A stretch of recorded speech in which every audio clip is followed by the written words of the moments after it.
everybody, welcome to Kimmel's Irish Pub. Time for another movie review. Tonight's movie, The Fabelmans, right? So good weekend movie, 2 hours and 31 minutes long, so hopefully it's good. It's 8.0 on IMDb, but surprisingly only 9,611 people rated it so far. That's kind of low in, you know, normally I'm very late to the party. I like to be early to the party, and in this case I'm a little late, so I think people are either deciding to watch it or not. Michelle Williams, Dawson's Creek, of course, I always love her. Paul Dano is like an underrated actor, I think. Maybe not. Maybe that's just in the movies I watch. He's a great actor. I should just say that. Maybe he's not underrated. Maybe everybody else appreciates him as much as I do. But he's in it. Judd Hirsch. Oh, not Welcome Back, Carter. Seth Rogen, of course, is in it. Not of course, but oh yeah. Taxi was with John Hirsch. But anyway, I don't know. It's got a great cast, or at least a good cast. And growing up in a post-World War II, this kid falls in love with the cinema, and I don't know, does something with that. And when he reaches out to adolescence, he finds out about a family secret. I don't know, but it's a long movie. But it's about movies, and I love movies, obviously, or I haven't been making over 1,500 movie reviews. So let's get into it. Let's find out what it's about and see if it's worth the 2 hours and 31 minutes that I'm going to invest my life into. So maybe you're interested to find out if you should invest your life as well. So stick around. I'll let you know. Hey everybody, I want to do a quick check-in here. We're watching The Fabelmans. We're at the 1 hour, 10 minute, 49 second mark. Still not even halfway through because it's a 2 hour and 31 minute film. But I got stopped, so I thought I'd check in here. It's good so far. I mean, it's really entertaining. I like it. And basically, kind of like what it says. It says about this kid who finally goes to the movies. He was scared at first. He goes into the movies and then falls in love with the movies, right? And wants to start making his own movies. And that is Gabriel LaBelle. I'm assuming that's who that is, right? And it's all about him growing up, making film, just wanting to get better and better. And I think it's funny because like 5/25/77, if you haven't seen my review on it, very similar kind of thing here, you know. And the reason I say the similarities is because this kid, this young genius, I'll say, who can make films and just have that creativity. Like, I love to watch movies and I throw my opinion around, but to see how like he figures out as a young adult, teenager, 16 maybe, can figure out how to actually make the movie work. You know what I mean? It's like, yeah, you know, make sure shoot him, but how to make that look like somebody actually shot him and make it look realistic. Again, this is post-World War II. Some more silent films, and it is all that kind of stuff, but still, like, you know, just watching somebody like that, it's pretty awesome. Anyway, and it's through his filming and everything and his involvement with his family. He is a son of two parents, obviously. He has three sisters. The mother's Michelle Williams, the father's Paul Dano. Again, I'll say again, he is good, because you think about, like, in this role, he plays this you know, program manager for a GE or something like that. Very intellectual, kind of scientific kind of guy, if you will, mathematician. But anyway, he's a good job of just like making GE work.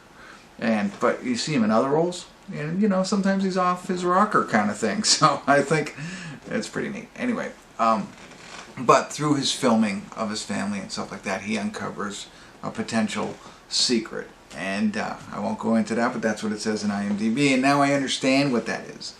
You get that a little bit earlier, not at the 110 mark, but enough to understand what's going on. So you'll see where this takes you.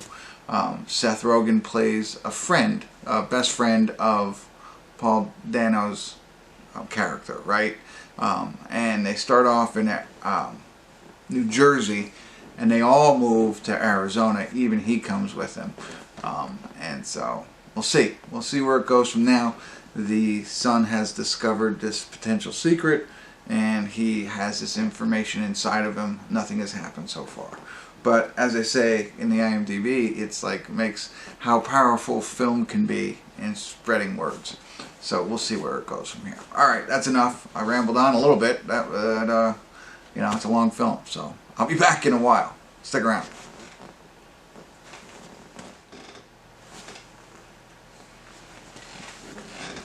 Hey everybody, we're at the credits of The Fabelmans, and just realized, because the credits came up, that this was a Steven Spielberg film. That's how little I look at this stuff, you know, and that's not right. I should, you know, maybe know a little bit more about it, but I do like going in blind.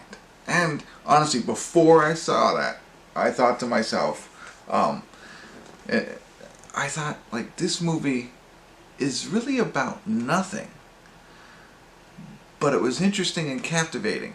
I was talking to somebody in my comments earlier today, or responding back to a comment, like, if I'm not interested in a film, I'll be on my phone, right? And I'll be looking up stuff, whatever it is.